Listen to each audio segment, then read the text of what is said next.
On a sunny morning in 1923, a crowd gathered around the New York City racetrack.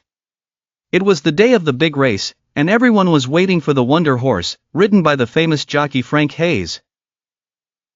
Frank was not a professional jockey. In fact, he was a horse trainer and amateur racer, but his lifelong dream was to win a real race. He was asked to ride Sweet Case, a horse that no one would bet on, as he had never won a race before. Frank stood beside his horse, patting him on the neck, trying to hide his nervousness. He knew that his victory meant more than just fleeting glory, it meant proving himself to the world. When the starting whistle blew, Sweet Case took off at an unexpected speed. Frank guided him expertly, holding the reins tightly, his eyes following the road ahead. The race was frantic, the horses galloping like a storm, and dust filling the air.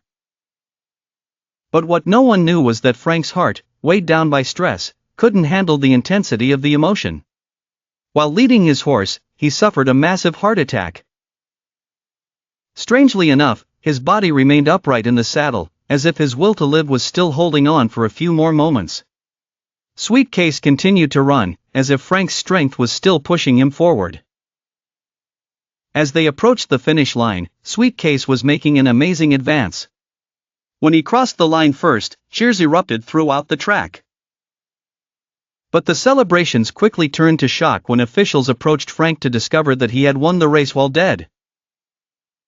This incident became a legend in the horse racing world, not only because a dead jockey won the race, but because it embodied how a man's dream can be stronger than death itself.